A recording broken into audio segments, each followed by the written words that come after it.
ஹாய்ங்க. எல்லோரும் எப்படி இருக்கிறீங்க? நான் நல்லா இருக்கிறேன். நான் உங்கள் பாரதி. ஒரு சின்ன விஷயத்துக்காக தான் இந்த வீடியோ. நான் நிறைய வீடியோ போஸ்ட் பண்ணியிருப்பேன். அதில் கொஞ்சம் ஸ்பெஷலான வீடியோ இது தானே. அதுக்கு என்ன காரணம்னா, நிறைய பேர் வெளிநாட்டில் வேலை செய்யும்போது உங்களுக்கு கால் ரொம்ப வலிக்கும். நான் கூட இந்த வீட்டில் இப்போ 18வது வருஷம். எங்களது 3 அடுக்கு வீடு. மேலே கீழே நிறைய வேலை இருக்கும். மேலே கீழே சுற்றிட்டே இருப்பேன். அது சின்ன ட்ரீட்மெண்ட். ஏன்னா நீங்கள் வெளியில் போயிட்டு காசு கொடுத்து மெடிசின் வாங்கி சாப்பிட தேவையில்லை. நம்ம வீட்டில் இருக்கும்போதே அதை செய்து ஒரு சின்ன பாட்டிலில் போட்டுக்கினா நைட் தூங்குறப்ப நீங்கள் கண்டிப்பாக அதை யூஸ் பண்ணுங்கள். கண்டிப்பாக குறையும். நான் அதை யூஸ் பண்ணுறேன். நான் நாளைக்கு காலையில் இன்னொரு வீடியோ போடும்போது அதை எப்படி ப்ரிப்பேர் பண்ணேன்னா, ஆல்ரெடி நான் அதை ப்ரிப்பேர் பண்ணிட்டேன், மறந்துட்டேன். நான் நாளைக்கு மறுபடியும் அதை பண்ணுறப்போ நான் உங்களுக்கு அதை காமிச்சு தர்றேன். கண்டிப்பாக நீங்கள் லேடிஸாக இருந்தாலும் சரி, ஜென்ஸாக இருந்தாலும் சரி, ரொம்ப வயசானவங்களாக இருந்தாலும் சரி, அது சிம்பிளாக அதை முடிஞ்சிடும். அதை செய்துட்டு ஒரு சின்ன பாட்டிலில் போட்டு வச்சுங்க. கண்டிப்பாக அது உங்களுக்கு யூஸ்ஃபுல்லாகும். இன்னொரு சின்ன விஷயம் என்னென்னா, வெளிநாட்டில் நிறைய பேர் 1 வருஷம் செய்துட்டு 2 வருஷம் செய்துட்டு இந்தியா போயிடலான்னு சொல்லி நினச்சிப்பீங்க. ஆனால் வருஷம் கணக்கு போயிட்டு தான் இருக்கும். ஏன்னா இங்கே எல்லாருமே வருவாங்க. ஆனால் திரும்பி வீட்டுக்கு போக மாட்டாங்க.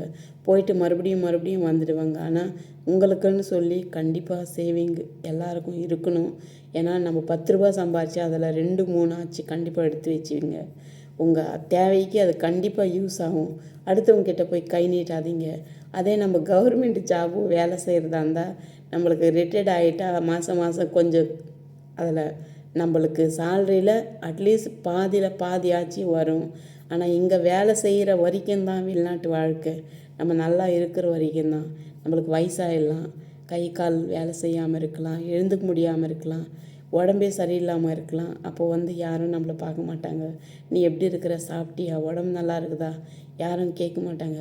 10ல் ஒருத்தர் 2 பேர் தான் இப்படி இருக்கிறாங்க. மீதி 8 பேர் சுத்தமாகவே அவங்கள எதிர்பார்க்கறதில்ல, நினைக்கிறது கூட கிடையாது. அதனால் காசு இருந்தால் தான் மதிப்பு. பணம் பந்தியில் குணம் குப்பையிலன்னு சொல்லி பெரியவங்க பழமொழியை சொல்லுவாங்க. அது தப்பு இல்லை, 100க்கு 100%.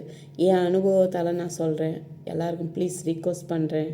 நீங்கள் 10 ரூபா சம்பாதிச்சா 10 ரூபா செலவு பண்ணாதீங்க. ஏன்னா நம்மளுக்கு இருந்தால் அப்படி இருந்து உடம்பு சரியில்லாமல் வந்துச்சுன்னா அப்போ அடுத்தவங்கிட்ட போய் நம்ம கை நீட்டணும். அந்த தேவை உங்களுக்கு தேவையில்லை. நீங்கள் சம்பாரித்த காசில் ஒரு 2 3 கண்டிப்பாக சேவ் பண்ணி வச்சுங்க. உங்கள் உயிருக்குன்றது அது கண்டிப்பாக அது யூஸ் ஆகும்.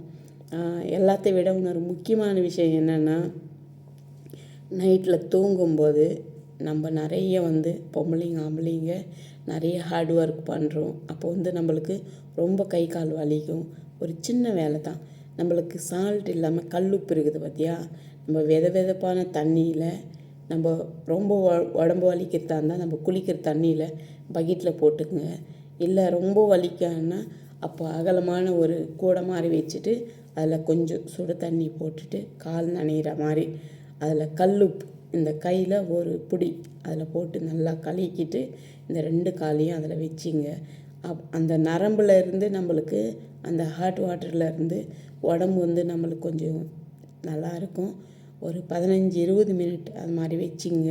உங்களுக்கு கொஞ்சம் நல்லாயிருக்கும், ஈஸியாக இருக்கும். முக்கியமாக டிரைவருங்க கூட இது மாதிரி செய்யுங்க. ஏன்னா நீங்கள் அதை மெரிக்க நம்ம ஸ்பீட் பிரேக்கர் மெரிக்க கால் ரொம்ப வலிக்கும் உங்களுக்கு. அதனால் இது மாதிரி நீங்கள் டெய்லி கண்டினியூவாக பண்ணலன்னா கூட 2 days 3 daysக்கு ஒரு முறை அப்படி பண்ணிவிட்டு வாங்க. அப்புறமா நம்மளுக்கு தேங்காய் எண்ணெயில் அதில் ஒரு பூண்டு இல்லைன்னா 2 பூண்டு தட்டிட்டு அதில் போட்டு அந்த எண்ணெய் நல்லா காய வச்சு நைட்டில் படுக்கும்போது அந்த பாதத்துக்கிட்ட மட்டும் தேய்ங்க. அது நல்லா சூப்பராக வேலை செய்யுது. ஏன்னா நம்ம முட்டி வலி கூட அது நல்லா வேலை செய்யுது. நான் நாளைக்கு காயும்போது நான் அது கண்டிப்பாக வீடியோ எடுத்து போடுறேன். ஏன்னா அது நிறைய பேருக்கு கண்டிப்பாக அது யூஸ் ஆகும். நான் அது யூஸ் பண்ணுறேன். எனக்கு ஆல்மோஸ்ட் கொஞ்சம் நல்லா வேலை செய்யுது. நான் காசு கொடுத்து வாங்கிட்டு வந்தேன், 3 தினார் டேப்லெட்ஸ் வாங்கிட்டு வந்தேன். அது போட்ட வரைக்கும் கொஞ்ச நேரம் நல்லா இருக்குது. அப்புறமா மறுபடியும் கால் வலிக்குது. இது நம்ம வீட்லேயே ஈஸியாக சிம்பிளாக செய்துக்கிறது. நீங்கள் கூட ட்ரை பண்ணுங்கள். எல்லோரும் டின்னர் சாப்பிட்டீங்களா? நான் ஒன்றும் சாப்பிட்ல. பசங்கள்லாம் வெளியில் போயிருக்கிறாங்க. எங்கள் கல்லூரிக்காக வெயிட் பண்ணுறேன். அவங்க வந்த பிறகு அப்புறமா அவங்கள தூங்க வச்சுட்டு தான் சாப்பிட்ணும். நீங்கள் எல்லோரும் டின்னர் சாப்பிட்டீங்களா? யாரும் வந்து பட்னியாக படுத்துக்க வேணாம். உங்களுக்கு என்ன கிடைக்குதோ ஒரு குபூஸோ ப்ரெட்டோ இல்லை சூப்பாவோ சலத்தாவோ போயிட்டு சாப்பாடு ஏதாச்சும் இருந்தாலும் நீங்கள் ஜிபாலில் போடாதீங்க. கொஞ்சமாச்சு டப்பாவில் போட்டுட்டு சாப்பிடுங்க. எல்லாத்த விட இன்னொரு முக்கியமான விஷயம், இன்னும் 10 நாள் தான் இருக்குது. ரம்ஜான் வரப்போகுது. ரொம்ப ஹார்ட் ஒர்க்காக இருக்கும். எல்லாருமே பார்த்து பொறுமையாக சூதாரமாக வேலை செய்துக்குங்க. இங்கே வந்து நம்மளுக்கு அம்மா அப்பா யாரும் கிடையாது, யாரும் உதவி செய்ய மாட்டாங்க. அவங்களுக்கு அவங்கவுங்க தான் ராஜா மந்திரி. இப்போ நான் இருக்கிறேன், ஆனால் கூட வேலை செய்கிறவங்கள நான் நம்ப மாட்டேன். ஏன்னா நம்ம முன்னாடி ஒரு வார்த்தை, நம்ம பின்னாடி ஒரு வார்த்தை பேசுவாங்க. அதனால் உங்கள் பர்சனல் லைஃப்பை பற்றி யார்கிட்டேயும் ஃப்ரெண்டுன்னு சொல்லிட்டு தயவுசெய்து சொல்லாதீங்க. ஏன்னா என் அனுபவத்தில் நான் சொல்கிறேன். நம்ம முன்னாடி அவன் நல்லவோ அப்படி இப்படின்னு பேசுவாங்க. நம்ம அப்படி ஓரமாக போன பிறகு நம்மளை பற்றி தப்பாக பேசுகிறாங்க. நானே அனுபவிக்கிறேன். அதனால் நீங்கள் யாரும் கூட உங்கள் சொந்த லைஃப்பை பற்றி, வீட்டில் இருக்கிற விஷயத்தை பற்றி கூட வேலை செய்கிறவங்களுக்கு சொல்லாதீங்க. கேர்ஃபுல்லாக இருங்க. உங்களுக்கு எல்லாமே வந்து உங்கள் கண்ணில் தண்ணி வருதுன்னா உங்கள் கையால் தான் இப்படி தொடச்சிக்கணும். அடுத்தவங்க வந்து நம்மளை துடைப்பாங்கன்னு சொல்லி எதிர்பார்க்காதீங்க. ஓகேவா? கேர்ஃபுல்லாக இருங்க. Miss you all. எனக்கு சப்போர்ட் பண்ணுறவங்க எல்லோரும் கூட ஒன்ஸ் மோர் தேங்க்யூ. நெக்ஸ்ட் வீடியோவில் பார்க்கலாம். நாளைக்கு லீவ் போகிறாங்க, பத்திரமா போயிட்டு வாங்க. ஓகேவா? Bye friends. நெக்ஸ்ட் வீடியோவில் பார்க்கலாம். எல்லாருக்கும் குட் நைட்.